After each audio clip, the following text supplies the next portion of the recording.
সত্যি আশা time story নতুন একটি পর্বে আপনাদের সবাইকে স্বাগত জানাচ্ছি। আশা করছি সবাই ভালো আছেন, সুস্থ আছেন। আমিও মোটামুটি ভালো আছি, কিন্তু রথের দিন এত পরিমাণে ভিজেছি যে পুরোপুরি ঠান্ডাটা আমার লেগে গেছে। তো যাই হোক, আজকে বেরোচ্ছি জগন্নাথ দেবের মাসির বাড়ির উদ্দেশ্যে। যেহেতু আজকে রথযাত্রার পঞ্চম দিন, আজকে হলো হেরা পঞ্চমী।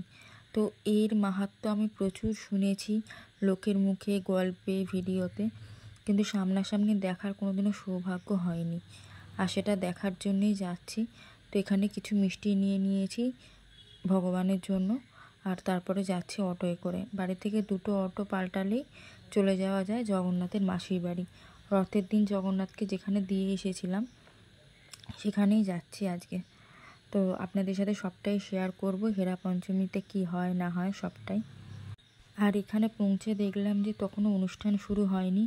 কিছু মাতাজিরা এখানে পাঠ করছিলেন, শ্রবণ করছিলেন প্রভুজির কাছে, আর তারপরেই শুরু হচ্ছে কিন্তু আসল অনুষ্ঠান। এখন আসছেন মা লক্ষ্মী।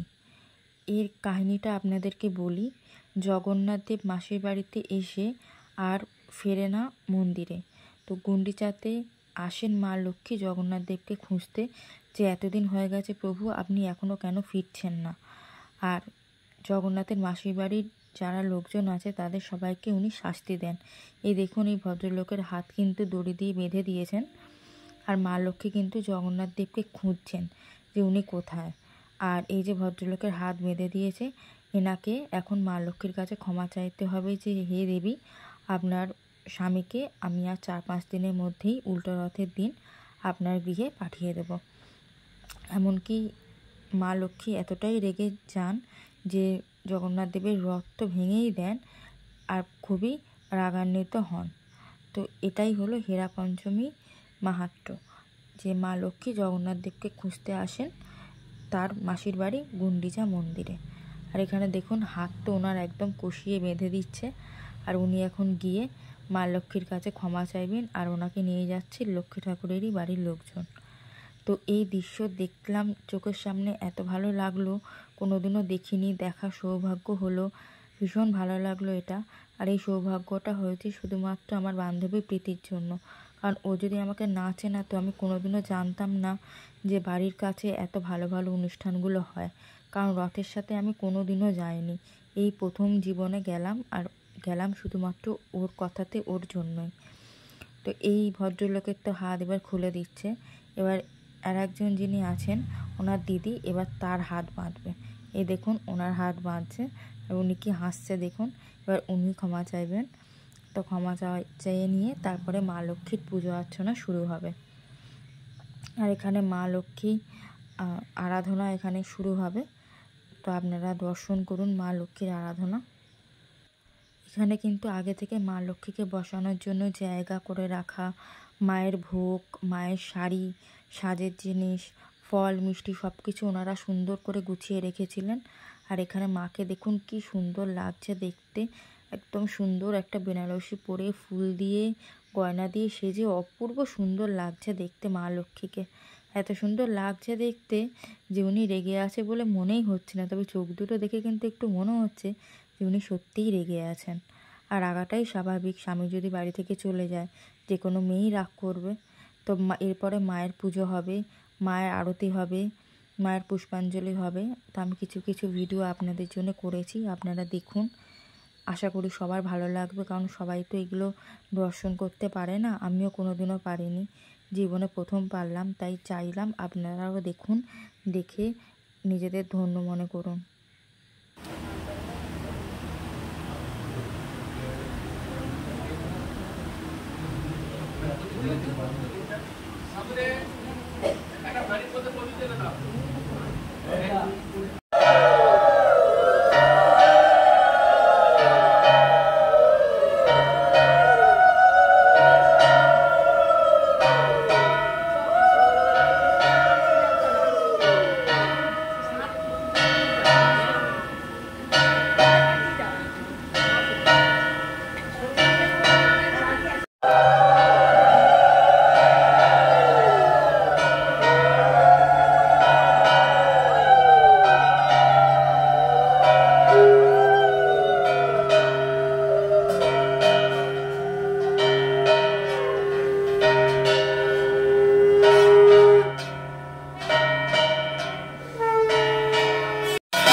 মল্লায় নমঃ।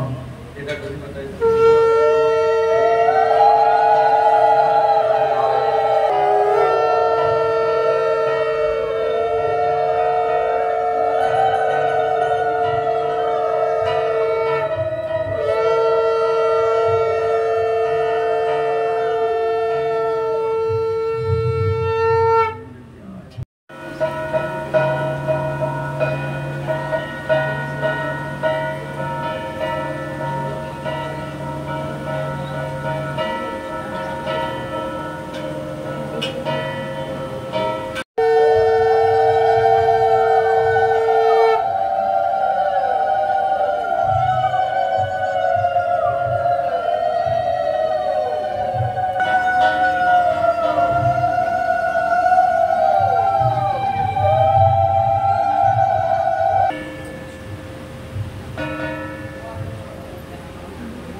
এখানে এই যে দুটো মেয়ে এসছে, এই দুটো হলো একজন আমার বান্ধবী আর একজন হলো বান্ধবীর বান্ধবী। তো আমি হাসছি না বলে বলছে দিদি তুমি হাসো, আমি তো একটু কম হাসি। তো ওরা একটু ভিডিও করলো, আমরা এখানে বসে বসে পুজো দেখছি, ভগবানের দর্শন করছি। আর এখানে চলছে পুষ্পাঞ্জলি। যারা যারা পুষ্পাঞ্জলি দিতে চায় তারা সবাই মা লক্ষ্মীর কাছে পুষ্পাঞ্জলি দিচ্ছিল। আর ভিড়টা দেখুন, প্রচুর ভিড়। পিছন দিকটা তো ভিডিও করতে পারিনি, প্রচুর ভিড় ছিল। আর এখানে জগন্নাথ দেবকে দর্শন করুন, কি সুন্দর লাগছে দেখুন দেখতে। এই যে বড় জগন্নাথ দেব, এনার সাথেই কিন্তু আমরা এসছি। আর এই যে জগন্নাথ বলরাম সুভদ্রা, এই রথটা আমাদের রথের সাথে এসছিল। এটা একটা অন্য রথ, আমরা এনার সাথে আসিনি। আর এইদিকে দেখুন ওনাদের বাড়ির অধিষ্ঠাত্রী সমস্ত দেবদেবীরা রয়েছেন। তো কি সুন্দর লাগছে ভগবানকে দেখতে, তো চোখ ফেরাতেই পাচ্ছি না, এত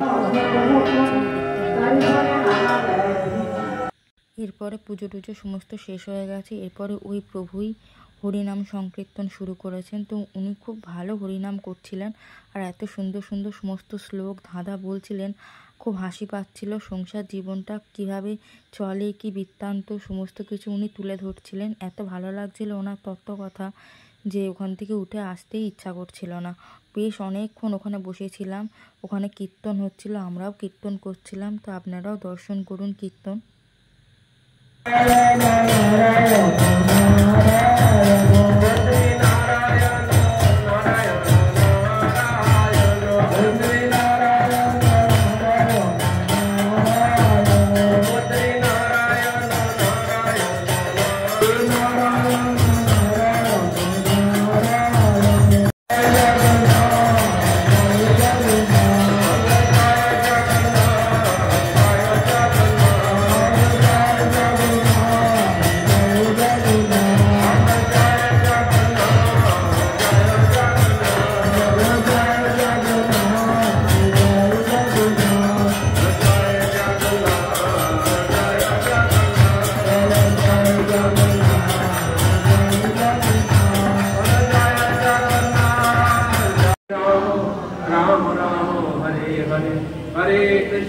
हरे कृष्ण कृष्ण कृष्ण हरे हरे, हरे राम राम राम हरे हरे।